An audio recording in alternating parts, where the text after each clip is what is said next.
Angela B. Colley, the Gambian High Commissioner to the Federal Republic of Nigeria, during which she and her Swedish counterpart discussed issues bordering on the application of Swedish visas.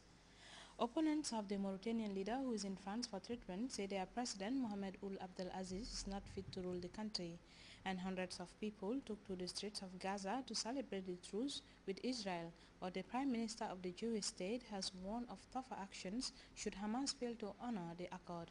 We'll be back with this and other stories after this break.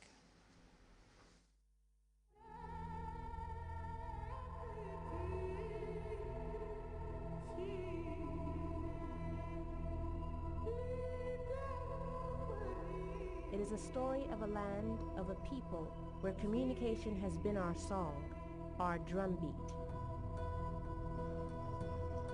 We sing with hearts full of joy. We dream of a better future, one that is upon us now. This is who we are. We are close to the heart of the world. We are as old as time. The soul of man began with us.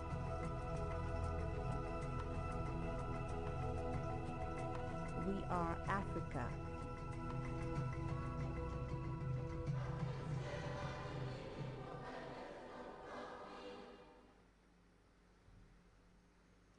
Welcome back to Grts News. The leaders of the Democratic Republic of Congo, Uganda and Rwanda have called on the M23 rebels to cease their offensive and withdraw from Goma in Eastern Democratic Republic of Congo. The rebels, who have also taken over another city in the east of DRC, are now demanding direct talks with President Joseph Kabila. Details in the CFI report. The leaders of the Democratic Republic of Congo, Rwanda and Uganda held a regional summit in Entebbe. The presidents demanded that M23 rebels who have captured the city of Goma in eastern DR Congo cease their offensive and withdraw. President Museveni told them wherever they are, they must turn around. Rebels should get out of the town in a plan which we shall give them. There will be a force to observe that nobody violates the ceasefire. DR Congolese President Joseph Kabila has committed his government to look into the causes of events in eastern DR Congo. Rwandan President Paul Kagame, whose country is accused of backing the M23 rebels, appeared satisfied with President Kabila's declaration. For the problems that are based in the Congo or that have to be dealt with by the Congolese themselves, they should remain as such. Meanwhile, the M23 rebels have taken Sake, another city in eastern DR Congo, 20 kilometers from the capital of North Kivu. Presidents Museveni and Kagame have rejected the expansion of the war and the overthrow of the government in Kinshasa. In a new development, the political leader of the M23 rebels has set out for Uganda for talks with President Museveni. The M23 rebels are continuing to demand direct talks with President Joseph Kabila and roundtable talks to include civil society, the diaspora and the Congolese opposition. Opponents of the Mauritanian leader, who is in France for treatment, say the absentee president is not fit to rule the country, describing him as a man still suffering. They say Mohamed Ould Abdel Aziz is physically incapacitated. But as we hear in this report, those in support of President Aziz have been out to show their backing for the man who is set to return at the weekend ahead of the country's Independence Day celebration on Wednesday. Protests in the center of the Mauritanian capital Nouakchott against the power vacuum in the country following President Mohamed Ould Abdelaziz's absence.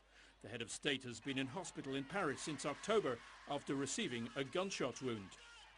On Tuesday, Aziz made an appearance meeting President François Hollande in the French capital. Discussions at the Élysée Palace centered on the situation in Mali. What I am saying loud and clear is that the man is still suffering. And what you see here is just a sham. The opponents in Nouakchott are following Aziz's every movement when he appears on TV. They believe he has been permanently weakened and will never be fit enough to lead the country. They're calling for a change of leadership. Already the President of the Republic had shown he was not equal to the political task of running the country. Now we note he is physically incapacitated. The pictures on TV were supposed to show he can carry on running the country. People favourable to the absent president also made their presence felt. His supporters staged a motorcade to show they back him. It's been announced Aziz will return at the weekend in time for the country's Independence Day next Wednesday. Hundreds of people took to the streets of Gaza to celebrate the truce with Israel. The ceasefire, which was brokered by President Mohamed Morsi of Egypt, came in the wake of a week of fighting that left more than 150 Palestinians and 5 Israelis dead. The development also came as a huge relief to the international community, but Prime Minister Benjamin Netanyahu of Israel has warned of tougher military actions should Hamas fail to fulfill their own side of the bargain. There were scenes of joy in Gaza when the ceasefire with Israel was announced. Hundreds of people gathered in the streets, many shooting off their automatic weapons as if they had won a great victory. This is indeed a fragile ceasefire. Then on the Israeli side, Prime Minister Netanyahu promised a tougher military response if the Hamas does not keep its promises. I know there are some citizens who want a tougher military response, and perhaps we should need to do so. But at this time, the right thing for the State of Israel is to use this opportunity to achieve a long-lasting ceasefire. In spite of the tough words, there is relief on the international level. UN Secretary General Ban Ki-moon praised the accord. I warmly welcome today's ceasefire announcement. I commend the parties for stepping back from the brink, and I commend the President Morsi of Egypt for his exceptional leadership. On the ground, there was quiet. The local press in Gaza is calling this a victory. Many people there are used to the death and destruction.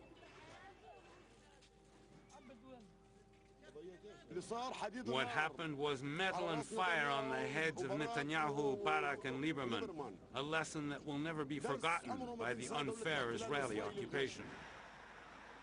On the Israeli side of the border, there were few illusions about a solution. I don't know. Judging by the history of agreements with the Arabs, it seems a bit pessimistic. I think that rockets will return. It's only a question of time. Some Israeli soldiers are still positioned at the Gaza border, while in the West Bank, Israeli soldiers and Shin Bet security forces were making arrests. The week of violence left at least 155 Palestinians and 5 Israelis dead. Time now to take our second break. We'll be right back.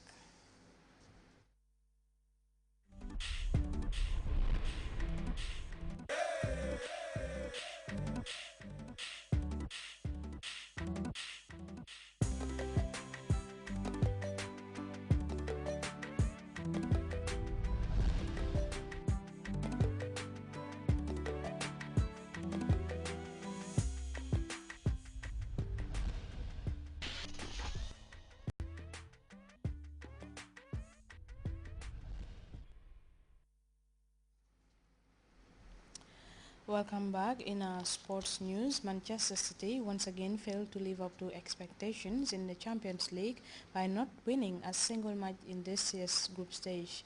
The reigning English champions drew with their Spanish counterparts in last night's encounter.